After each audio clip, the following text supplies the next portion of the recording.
599-24 വാദി Kerala rupees private limited, എതിർകക്ഷി state of Kerala.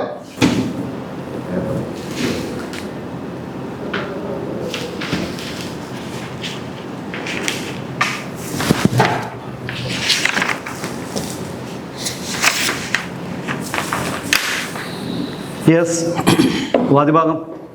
Yes sir, നമ്മളുടെ വ്യവസായ രംഗത്തെ വളർച്ച നാണ്യമായ പുരോഗതിയിലേക്ക് നയിക്കുന്ന ഒന്നാണ് എന്നുള്ള യാഥാർത്ഥ്യം ഉൾക്കൊള്ളുകയാണ്. എന്നാൽ കഴിഞ്ഞ കുറേ വർഷങ്ങളായി അത്തരത്തിലുള്ള ഒരു പ്രവണതയും പുരോഗതിയും നാട്ടിൽ ഉണ്ടാകുന്നില്ല എന്നൊരു വസ്തുത നിലനിൽക്കുന്നു എന്നുള്ളതിൻ്റെ പേരിലാണ് ഈ കേസ് ഫയൽ ചെയ്യേണ്ടതായ സാഹചര്യം വന്നത്. വ്യവസായ വകുപ്പിൻ്റെ പല പ്രവർത്തികളും പൊതുജനങ്ങളുടെ കണ്ണിൽ പൊടിയിടാൻ വേണ്ടി എന്നുള്ള നിലയിലാണ് കാര്യങ്ങൾ നമ്മുടെ അനുഭവ സാക്ഷ്യത്തിലൂടെ കടന്നു പോകുന്നത്. ജനങ്ങളെ വിഡ്ഢികളാക്കുന്ന ഈ പ്രവണത തുറന്നു പോകാൻ ഒരു കാരണവശാലും ഈ ഗവൺമെൻറ്റിനെയോ പ്രത്യേകിച്ച് ഈ വ്യവസായ വകുപ്പിനെയോ അനുവദിക്കാൻ പാടില്ല എന്നുള്ളതാണ് വാദിഭാഗത്തിൻ്റെ പ്രോസിക്യൂഷൻ.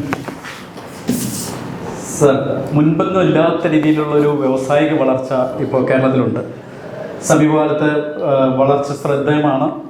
വ്യാവസായിക രംഗത്ത് കേരളം നേടുന്ന പുരോഗതി അത് ഈ സമീപകാലത്ത് പ്രത്യേകിച്ച് ശ്രദ്ധേയമായ ഒന്നാണ്. ഈ കാലയളവിൽ ഒട്ടേറെ വ്യാവസായിക സമ്മിറ്റുകൾക്ക് കേരളം സാക്ഷ്യം വഹിച്ചിട്ടുണ്ട്. വിദേശ നിക്ഷേപം ലക്ഷ്യം വെച്ചുകൊണ്ട് തന്നെ നിരവധി സംഗമങ്ങൾക്ക് കേരളം വേദിയായിട്ടുണ്ട്. കേന്ദ്രത്തിൻ്റെ യാതൊരുവിധ സഹായമില്ലാതെ തന്നെ സ്വന്തം നിലയിൽ വ്യാവസായിക വിപ്ലവത്തിന് കേരള സർക്കാർ നിരന്തര പരിശ്രമങ്ങൾ നടത്തുന്നുണ്ട്. അതിനെ തുരങ്കം വയ്ക്കുകയാണ് വിമർശനം ഉന്നയിക്കുന്നവരുടെ ലക്ഷ്യം. ഈ ഇപ്പം നിരവധി സംഗമങ്ങളും സമ്മിറ്റുകളും നടത്തിയിട്ടുണ്ടെങ്കിൽ അതെന്ത് നേട്ടമാണ് സർക്കാരിനുണ്ടായത്? സർ, ലോക കേരള സഭയിലെയും കേരളീയം പരിപാടിയിലൂടെയും വിദേശ നിക്ഷേപകരുടെ സാന്നിധ്യം വളരെ ശ്രദ്ധേയമാണ്. അത് നമ്മുടെ മുന്നിൽ തന്നെയുണ്ട്. അവരുടെ ആ സാന്നിധ്യം നമ്മുടെ മുന്നിൽ തന്നെയുണ്ട്. ലോകത്തിൻ്റെ വിവിധ കോണുകളിൽ നിന്നുള്ള സമ്മിറ്റുകൾ സർക്കാരിൻ്റെ ക്ഷണപ്രകാരം ഇവിടെ വന്നിട്ടുണ്ട്. അവരുടെ പ്രതിനിധികൾ കേരളത്തിലെത്തിയിട്ടുണ്ട്. അത്തരം സമ്മിറ്റുകൾ എത്ര കണ്ട് വിജയമായി എന്നതിൻ്റെ കണക്കുകൾ ഇപ്പോൾ കൃത്യമായി ലഭ്യമല്ല. എന്നാൽ പോലും ബന്ധപ്പെട്ട വകുപ്പുകളിൽ നിന്നും ശേഖരിച്ചിട്ട് പിന്നീട് ഞാൻ കോടതി സമക്ഷം അത് അറിയിക്കുന്നതാണ്. കണക്കുകൾക്കപ്പുറത്തേക്ക് സർക്കാർ ഇടപെട്ട് നടത്തിയ പരിശ്രമങ്ങളെ കോടതി കാണാതെ പോകരുത്. ലോകരാജ്യങ്ങൾക്ക് പോലും മാതൃകയാക്കാവുന്ന തരത്തിലാണ് സംസ്ഥാനത്തെ നിക്ഷേപ സംഗമങ്ങൾ കേരളത്തിൽ സംഘടിപ്പിക്കപ്പെട്ടിട്ടുള്ളത്. ഈ സമ്മിറ്റ് നടത്തിയതാണ് നിൽക്കട്ടെ, അതിൻ്റെ കണക്കുകളാണ് അത് പറയാൻ സംസ്ഥാനം നേടിയ നേട്ടങ്ങളെക്കുറിച്ചിട്ടുള്ള കണക്കുകളാണ് നമ്മൾ ചോദിക്കുന്നത്. അത് തരാൻ കഴിയുന്നില്ലെങ്കിൽ അതിൻ്റെ അർത്ഥം ഈ സമ്മിറ്റുകൾ പരാജയമെന്നല്ലേ അത് സൂചിപ്പിക്കുന്നത്. ഇപ്പോൾ വ്യവസായ രംഗത്തെ സർക്കാർ വലിയ വിപ്ലവം കൊണ്ടുവരുമെന്ന് പറയുന്നുണ്ടെങ്കിൽ തന്നെ അത് ഒരു ചായക്കോപ്പയിലെ കൊടുങ്കാറ്റാണോ എന്ന സംശയം കൂടിയും പൊതുജനങ്ങൾക്കുണ്ട്. അതേപോലെ കോടതിക്കും അങ്ങനെ തോന്നുന്നുണ്ട് എന്നുള്ളതാണ് എനിക്ക് സൂചിപ്പിക്കാനുള്ളത്. സാർ, ഈ ഭരണകാലത്ത് തന്നെ ഒട്ടേറെ വ്യാവസായിക പാർക്കുകൾ സംസ്ഥാനത്ത് കൊണ്ടുവരുവാൻ വേണ്ടിയുള്ള പദ്ധതികൾ ആരംഭിച്ചിരിക്കുകയാണ്. അത് ഈ സമ്മിറ്റുകളുടെ പ്രത്യേകതയാണ്. ഇതിനായി നിലവിൽ പൂട്ടിക്കിടക്കുന്ന വ്യവസായ സംരംഭങ്ങൾ ഉൾപ്പെടെ സർക്കാർ നോക്കിവെച്ചിട്ടുണ്ട്.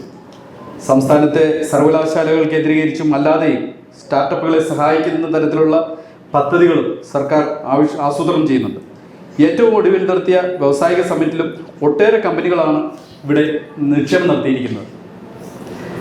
ഒട്ടനവധി വ്യാവസായിക സംരംഭങ്ങൾ കൊടുക്കുന്നതായിട്ട് ഇപ്പോൾ ഇവിടെ പ്രോസിക്യൂഷൻ പറയുന്നുണ്ട്. മറിച്ചൊരഭിപ്രായം എന്താ വാദിഭാഗത്തിനുണ്ടോ? തീർച്ചയായും ഉണ്ട് സാർ. സമ്മിറ്റുകളിൽ പങ്കെടുത്ത് വലിയ തുകയുടെ നിക്ഷേപം നടത്തുന്നു എന്ന് അവകാശപ്പെടുന്നു എന്നുള്ള അല്ലാതെ നിക്ഷേപം നടത്തി എന്ന് പറയുന്ന തരത്തിലുള്ള ഒരു പദ്ധതി പോലും കൃത്യമായി പൊതുജനങ്ങൾക്കോ കോടതിയുടെ മുമ്പിലാണെങ്കിൽ പോലും പ്രോസിക്യൂഷൻ അത് പറഞ്ഞ് ബോധ്യപ്പെടുത്തുവാൻ കഴിയുന്നില്ല. 5000 കോടി രൂപയുടെ നിക്ഷേപം, ടൗൺഷിപ്പ് നിക്ഷേപവുമായി ബന്ധപ്പെട്ട് നിക്ഷേപം നടത്തുമെന്ന് പറഞ്ഞിരിക്കുന്ന കമ്പനിക്ക് 500 കോടി രൂപയുടെ പോലും ആസ്തി സ്വന്തമായിട്ടില്ല എന്നുള്ള വസ്തുതയാണ് ഉള്ളത്. അത്തരത്തിലുള്ള കമ്പനികളാണ് ഇവിടെ സർക്കാരിൻ്റെ ക്ഷണം സ്വീകരിച്ചുകൊണ്ട് ഈ വ്യവസായ വിപ്ലവത്തിന് തുടക്കം കുറിക്കുമെന്ന് പറയുന്നത്. സ്വാഭാവികമായും യാതൊരു ശേഷിയോ സാമ്പത്തിക ഭദ്രതയില്ലാത്ത കമ്പനികൾ ചില പുകമറകളുടെ അടിസ്ഥാനത്തിൽ സർക്കാരുമായി ഒത്തുകളിച്ചിട്ടുണ്ടായിട്ടാകാം ചിലപ്പോൾ സ്വാഭാവികമായും ഇത്തരത്തിലുള്ള വലിയ നിക്ഷേപം നടത്തുമെന്ന് പറയുന്നത്. ഞങ്ങളെ സംബന്ധിച്ച് ഇതിൽ കേരളത്തിൽ നിക്ഷേപം നടത്താമെന്ന് ഏറ്റിരിക്കുന്ന ഒരു കമ്പനിയും നാളിതുവരെയായി ഒരു പ്രായോഗിക തലത്തിൽ വിജയകരമാകുന്ന ഒരു പദ്ധതിയിലും നിക്ഷേപം കൊണ്ട് എത്തിച്ചിട്ടില്ല എന്നുള്ള വസ്തുത നിലനിൽക്കുകയാണ്. ഇതിലെല്ലാം സൂചിപ്പിക്കുന്നത് സർക്കാർ ഇത്തരം അനുഭവങ്ങളുണ്ട് എങ്കിൽ പോലും ഇതിന് വീണ്ടും വീണ്ടും അനുമതി കൊടുക്കുന്നത് അഴിമതിയിലേക്കാണോ കൈവിരൽ ചൂണ്ടുന്നത് എന്ന സംശയം പൊതുജനത്തിന് ഉണ്ട് എന്നുള്ളത് അടിവരയിട്ട് പറയാൻ ആഗ്രഹിക്കുന്നു സർ. പ്രോസിക്യൂഷൻ എന്താണ് വാദിഭാഗം ഉയർത്തിരിക്കുന്ന ഒരു വലിയ ഗൗരവമായ ഒരു കാര്യമാണ്. ഇതിൽ സമ്മിറ്റുകളുടെ ഇത്തരത്തിലുള്ള ദൂരത്തിന് ആരും മറുപടി പറയും? സർ, സബ്മിറ്റുകളുമായിട്ട് ബന്ധപ്പെട്ട കാര്യങ്ങളിൽ സർക്കാർ കൂടുതൽ ഇത് ആരംഭിച്ചിരിക്കുകയാണ്. അതിനെക്കുറിച്ച് കൂടുതൽ വിവരങ്ങൾ ശേഖരിച്ചുകൊണ്ടിരിക്കുന്നതേ ഉള്ളൂ. സർക്കാരിന് വേണ്ടിയിട്ട് അതിനുവേണ്ടി കുറച്ച് സാവകാശം ഞാൻ ബഹുമാനപ്പെട്ട കോടതിയോട് ചോദിക്കുകയാണ്. സർ, ഇതെല്ലാം താൽക്കാലികമായ ന്യായീകരണങ്ങൾ മാത്രമാണ്. ഇത്തരം ന്യായീകരണങ്ങൾ പറയുന്നത് വഴി അവരുടെ വിശ്വാസ്യതയെ തന്നെയാണ് ഇല്ലാതാക്കുന്നത്. ഇതെല്ലാം വ്യവസായ മേഖല ഒരു തരത്തിലുള്ള മുന്നേറ്റത്തിനും സാക്ഷ്യം നാളിതുവരെയായി വഹിച്ചിട്ടുണ്ട്, അല്ലെങ്കിൽ അതിന് സാക്ഷിയായി ഒന്ന് പറയാൻ കഴിയില്ല. പിന്നെ ഈ കാലയളവിൽ വ്യവസായ മേഖലകൾ മുഴുവൻ തന്നെ തകർന്ന് തരിപ്പണമായി എന്നുള്ളതല്ലാതെ ഏതെങ്കിലും വിജയിച്ച ഒരു വ്യവസായ സ്ഥാപനം നമ്മുടെ കേരളത്തിൽ, ഈ കൊച്ചു കേരളത്തിൽ ഉണ്ടായിട്ടുണ്ടോ?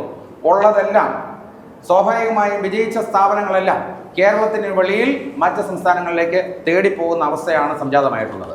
അതുകൊണ്ട് ഇത്തരത്തിലുള്ള ന്യായീകരണങ്ങളെല്ലാം തൊടു ന്യായീകരണങ്ങളാണ് എന്നുള്ള വസ്തുത മനസ്സിലാക്കിക്കൊണ്ട് ബഹുമാനപ്പെട്ട കോടതി ഇതിൽ അടിയന്തരമായ പ്രാധാന്യത്തോടുകൂടി ഇതിന് കാണണമെന്ന് അഭ്യർത്ഥിക്കുന്നു.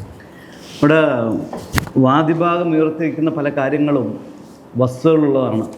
അപ്പോൾ അതുകൊണ്ട് തന്നെ ഇത്തരത്തിലൊരു മുന്നേറ്റം വ്യവസായ മേഖല നടക്കുന്നുണ്ടെന്നുണ്ടെങ്കിൽ തന്നെ അത് തീർത്തും വ്യാജമാണെന്ന ഒരു ആരോപണം പറയുമ്പോൾ അതിൽ ചില സംശയങ്ങളും കോടതിക്ക് ഉയർന്നു വരികയാണ്. അതുകൊണ്ട് തന്നെ ഇപ്പോൾ ഈ ഇത്തരത്തിൽ സമ്മിറ്റുകളിൽ ഇപ്പോൾ PR ഏജൻസികൾ വെച്ചുകൊണ്ട് ദൂർത്ത് നടത്തുന്നു എന്നുള്ളൊരു ഇതാണ് വാദിഭാഗം പറയുന്നത്. അങ്ങനെയാണെങ്കിൽ അത്തരത്തിൽ ദൂർത്ത് ഒഴിവാക്കിക്കൊണ്ടല്ലേ ഇത്തരം സമ്മിറ്റുകൾ നടത്തേണ്ടത്, എന്നിട്ട് ക്രിയാത്മകമായിട്ടുള്ള ഒരു പദ്ധതിയായിട്ടല്ല മുന്നോട്ട് പോകേണ്ടത്. അപ്പം അതുകൊണ്ട് തന്നെ ഈ വ്യവസായ സമ്മിറ്റുകളിൽ ബന്ധപ്പെട്ട രേഖകൾ കോടതിയിൽ ഹാജരാക്കണം. അതിന് 1 മാസം സമയം നൽകുകയാണ്. അതിനുശേഷം കേസ് വീണ്ടും പരിഗണിക്കും. അതുകൊണ്ട് കേസ് അടുത്ത മാസം 7-ാം തീയതിക്ക് പോസ്റ്റ് ചെയ്തിരിക്കുന്നു.